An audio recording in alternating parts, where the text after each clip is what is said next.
Before we discuss Mercury in the fourth house, I just want to mention that Mercury in the fourth house may have overtones of Mercury in the 10th and vice versa. And the way to ascertain whether that's the case is to see how close Mercury is to the same degree as the ascendant. The closer Mercury is to the ascendant's degree within its own sign, the more it will affect the opposite house and get the overtones of the opposite house. To understand the implication of Mercury in the fourth, let's start off by reviewing what the fourth house symbolizes. As you can see, it's the area of the sky that's directly below the ground. That's why it represents whatever and everything that it represents. It represents everything that pertains to the inner self, the stuff that's below the surface. And so that's why it's the house of the mind. And since it's the house of the mind, it has to do with emotions and contemplations. Now, because the mind has to do with emotion, it has to do with motions, like the things which set us in motion, our motivations, which also means that it shows what we are dedicated to and what we are devoted to. And that also implies that it shows our opinions about what's worthy and what's unworthy and what's good and what's bad. And on the other hand, because the mind involves contemplation, it also means how we feel, how we experience our own emotions. So the fourth house is the house for happiness, or a sense of peace, peace of mind, mental health, repose, a sense of rest, a sense of solidity and okayness. And hence the fourth house also represents stability. It is the ground beneath your feet. So it represents your reliability, your constancy, your dependability, the firmness of your foundation. Besides the inner self, innerness in general is also the theme of the fourth house. And so it has to do with femininity. It's also the house of privacy, internal affairs, internal things. And so it's a place of shyness and modesty and non-disclosure. Where can you be private? Inside your private space, right? So the fourth house represents your home and your private stuff, your private property, the things that belong to you. And finally, the fourth house represents your ancestry, what you've grown out of, the soil that you've grown out of, where your roots go. And so it particularly has to do with maternal ancestry and the mother, because it's also a feminine house. Now that we're clear about what the fourth house represents, we can interpret Mercury in it after we very quickly make sure we're clear about what Mercury represents. Mercury represents intellect, and intellect deals with decoding and putting into code, so codes and patterns. It is the planet that symbolizes communication, which is the ability to encode information and send it to someplace else. So it has to do with all of the communication encoding systems, languages, in other words. And language is not just verbal, but it's also numeric and it's also gestural and so forth. That's all symbolized by Mercury. Language enables interaction. So Mercury signifies interaction. Not just verbal or intellectual interaction, but all sorts of interaction, including and especially financial trade, exchanging things. When you interact with others, you establish relationships with them, and so Mercury has to do with relationships, especially friendships, or in other words, the relationship between equals. And because it's about friendship, Mercury is also about enjoying, just relaxing. So it's the planet of recreation. It's a witty planet. It tells good jokes. It's a fun planet. It's a youthful planet. And Mercury is also the planet that symbolizes learning, in other words, the ability to learn, because it's about decoding the patterns that you receive. It's also about putting things into good patterns, the ability to put things into proper patterns, and hence it's about organization and being efficient and being neat, crisp, clear. Hence it's about symmetry. Symmetry is a good pattern. And because it's the planet of symmetry, it has to do with beauty and it has to do with balance. Balance both in an emotional or intellectual sense, as well as in a physical sense. So Mercury also represents dexterity, agility, and your expertise in doing things.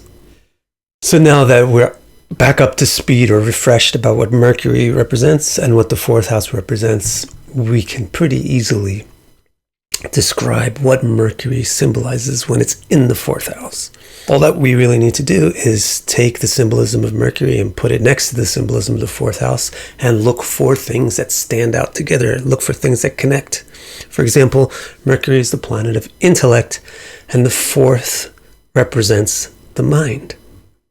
So here they connect, and this connection between intellect of Mercury and mind of the fourth house forms what I'll call the first seed of how you should interpret Mercury in the fourth house. It's very important to think of the astrological process as a seed growing into a plant which produces a fruit. The reason why that's a very important analogy is because the growth of the seed is affected by the conditions under which it grows. And it's really important not to interpret any planet without reference to the context of the chart in which it exists. The second seed of Mercury in the fourth house has to do with Mercury being about relationships, fourth house being about family. So this means we're going to interpret something that has to do with the way people relate to each other. The third seed has to do with Mercury being the planet of trade and the fourth house being about property and wealth. So this seed is going to turn into something that has to do with money. And the fourth seed for Mercury in the fourth house is that Mercury has to do with communication, but the fourth house has to do with introversion. So this is an example of where the planet and the house connect, but kind of an opposite fashion. So with this, we're going to have to discuss something about how the person with Mercury in the fourth house expresses themselves. So we have four basic seeds. One is about how they think. The second is about their relationships. The third is about their wealth. And the fourth is about how they express themselves. The first seed, that Mercury is the intellect and the fourth house is the mind. This means that these people have a feeling or sense or intuition for ideas. They feel for ideas. The thoughts are the things that motivate them. So people with Mercury in the fourth house are ideologically and intellectually motivated. Sure enough, if you look up people who have Mercury in the fourth house, by which I actually mean the fourth sign from the ascendant, then you'll find an unusual density of scientists. One person with Mercury in the fourth house is Paramahamsa Yogananda.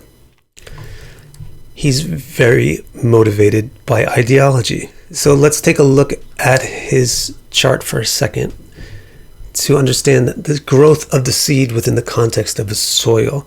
Why is it that Paramahamsa Yogananda has Mercury in the fourth house and is extremely ideological, but other people with Mercury in the fourth house might not be nearly as ideological as him? The first condition is look at the sign of the fourth house. His fourth house is Sagittarius. Sagittarius is the fourth sign from his ascendant. Sagittarius itself is very idealistic and ideological. The second thing is to look at the conditions which are affecting Mercury in the fourth house. His Mercury is affected by Venus. Not only is Venus naturally or intrinsically Brahmanical or intellectual, also it's, in his case, the lord of his second house, which is the house of knowledge, and the lord of his ninth house as well, which is the house of philosophy. So his Mercury in the fourth house isn't just Mercury in the fourth house. It's Mercury in the fourth house in Sagittarius with the lord of the ninth and the lord of the second, who is a Brahmin or an intellectual. Finally, his Mercury also has significant aspect from both of the very heavy ideological planets, Jupiter and Saturn. Now let's take a look at the second seed, which is that Mercury has to do with relationships and the fourth house has to do with family. So we're going to say something about how the person relates. Basically, we would say that they're friendly, in that within themselves, within their fourth house, is the planet or the force which communicates with others. They like other people. They're relatable and they like to relate. Well, a good example of this is Jack Black, Mercury in the fourth house. But now I want to show you an example of someone with Mercury in the fourth house who is not very friendly at all, to show you how important the conditions of the soil can be towards a seed. This person is Richard Ramirez. So yes, he has Mercury in the fourth house, but first of all, that Mercury is debilitated because it's in Pisces. So he has a debilitated Mercury in the fourth house. So that's a hint that maybe the seeds are not going to grow straight.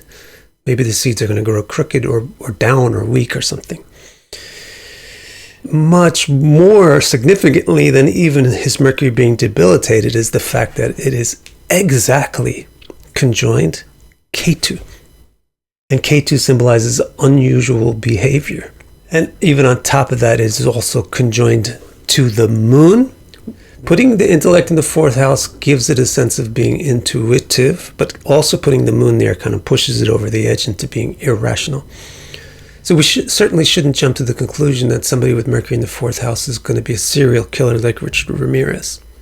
But if that fourth house is Pisces, and if that Mercury is in the fourth house with the moon, who is the eighth lord, and who is pushing the emotional content of the fourth house, which is causing the intellectual function of Mercury to kind of drown. And furthermore, if that moon is waning or completely waned, as is the case for Richard Ramirez, it's a new moon.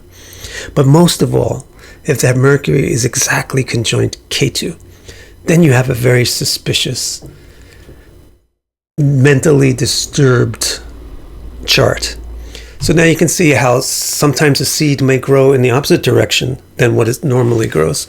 So in Jack Black's case, Mercury in the fourth house grows to be a highly relatable person. But in Richard Ramirez's case, it grows the opposite direction. But it's still the same seed. It's still the same theme. The third seed of Mercury in the fourth house is that Mercury has to do with trade, and the fourth house has to do with property and wealth. So we must say something about how the person deals with money. We would say that a person with Mercury in the fourth house is probably wealthy. They deal well with money. They know how to exchange money. They understand business. And therefore they have good property and they enjoy fancy things. Good example of this is Bill Gates. Why is Bill Gates particularly wealthy? Well, it's because of the conditions under which his Mercury is in the fourth house. Again, the sign of the fourth house is really important. His fourth house is Libra. Libra is a trade positive sign. It's a mercantile sign. Furthermore, his Mercury is conjoined to Mars, which is the Yogacara, which means that it is the planet which simultaneously owns an angle and a trine. So it's extremely powerful for tangible success. Furthermore, that Yogacara, Mars, is actually making a Raja Yoga by Parivartana, the fact that it's the fifth lord in the fourth house while the fourth lord is in the fifth house. But to really find all of the wealth for Bill Gates, it may not necessarily be founded on the fact that his Mercury is in the fourth house, you see. His Mercury being in the fourth house may be an additional evidence of wealth. The real proof of the wealth may be elsewhere. So for example, in his case, he has an incredible combination of financial houses. He has the seventh lord for trade, conjoined the second lord for money, and the 11th lord for profit, all in the fifth house, the house of intellect. So the whole context of his chart is very intelligent for how to earn. And so in those conditions, Mercury in the fourth house really supports becoming wealthy. The final seed of Mercury in the fourth house was that Mercury has to do with communication and the fourth house has to do with introversion. We want to say something, therefore, about how the person communicates or expresses themselves. We don't exactly want to say that they communicate in a normal way effectively, because introspection is sort of the opposite of communication, or it's only one aspect of the communication. Yet, having the communicative planet inside of the depths of the being means that the person has an affinity to communicate. But what it's really saying is that they communicate on an intuitive level, and they communicate creatively, or they communicate artistically. They may not interact with us in conventional ways, but they do interact with us unconventionally or unusually. Many, many artists have Mercury in the fourth house. For example, Pablo Picasso. Pablo Picasso is so artistic, but it's not just because Mercury is in the fourth house. First of all, his Mercury in the fourth house is conjoining his first lord, so it's making it more important. But second of all, his Mercury is his 11th lord, which is the house for art, the key house for art.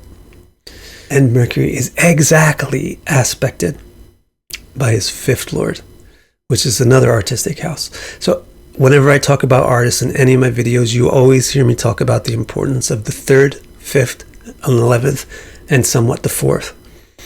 And my point is that when you combine the lords of the third, fifth, and 11th, then you get an artist. So here with Pablo Picasso, look at what's going on. His 11th lord is Mercury in the fourth house. It's exactly aspected by his fifth lord, while his third lord, Venus, is in his third house.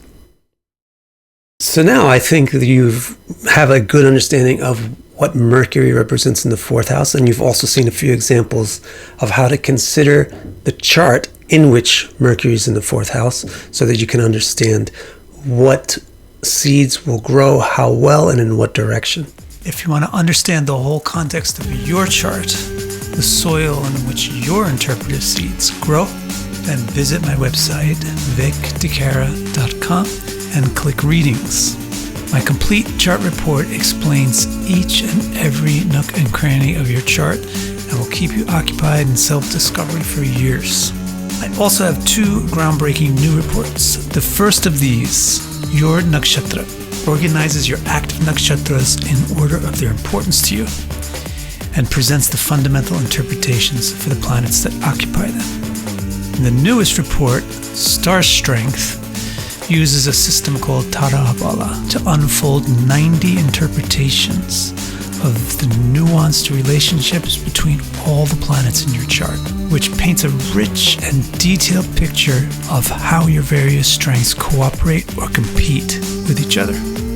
Order these or any of my reports and accelerate your journey to deeper self-understanding.